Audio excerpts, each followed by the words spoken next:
Jeudi 25 janvier 2024, fidèle ami internaute de Dabarou TV, merci de prendre le rendez-vous de la revue des titres de ce matin. On démarre comme d'habitude par la manchette du quotidien Maison.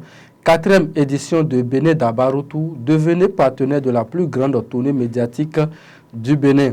La 4e édition de Bénin Dabaroutou vient à grands pas. Les préparatifs vont bon train pour la réussite de la plus grande tournée médiatique du Bénin. Prévention de l'extrémisme violent et renforcement de la cohésion sociale, c'est le thème qui va retenir les attentions. Et c'est du 19 février au 26 mars 2024. 12 départements, 77 communes et plus de 3000 villages sont à parcourir.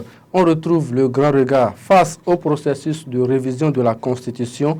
Le leadership de Boni Yayi, encore éprouvé, visé par plusieurs attaques, Richard Boni Ouro révèle les coulisses de son retour au Bécaye.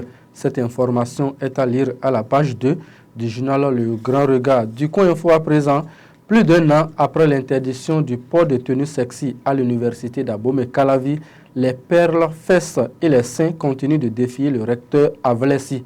Nous sommes à la page 4 et 5 du journal.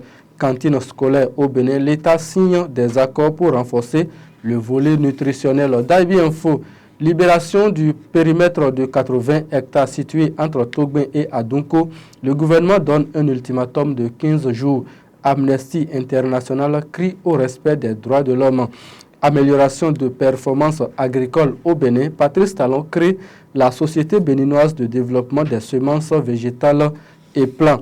Le Béninois libéré nous donne à lire ce matin, révision de la Constitution, c'est bouclé, Talon l'homme à qui tout réussit.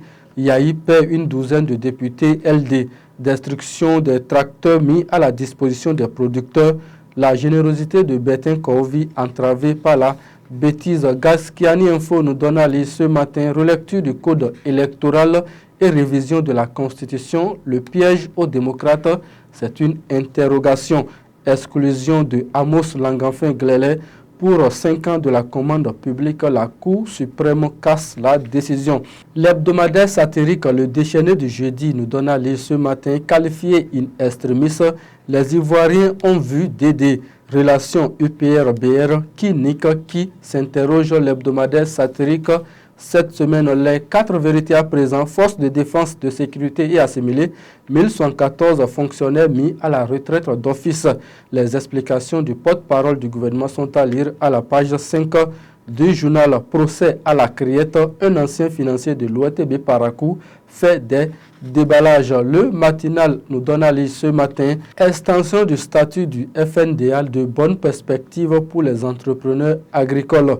Détournement de fonds à l'OATB, 7 des 9 accusés plaident non coupables à la criette. Matin libre, continuité dans l'action publique, une loi planifie le développement du Bénin. Selon le journal, Abdoulaye Biotchane achève ainsi les réformes inscrites dans son portefeuille ministériel. Rencontre Talon groupe parlementaire, les résolutions du parti du bloc républicain sont à lire à la page 2 du journal de Sidikou Karimouf. Le journal de Ménotin à présent annonce d'un nouveau festival de Vaudon à Porto Novo. Attention, le Bénin est un pays laïque. Affaire détournement à l'OATB Paracou, de troublantes révélations à la criette. 2 autres titres du quotidien Maison pour mettre un thème à cette revue des titres. Bien-être des populations de l'Atakora et de la Donga. Le PNUD inaugure son bureau de projet à Natitengu. Université de Paracou, les inscriptions pour l'année 2023-2024 prennent fin demain vendredi 26 janvier 2024. C'est sur cette information que nous mettons un thème à cette revue des titres. Chérif Din Koraïti à la réalisation. Merci de nous avoir suivis. Retrouvez-moi lundi prochain. D'ici là, portez-vous bien. Ciao.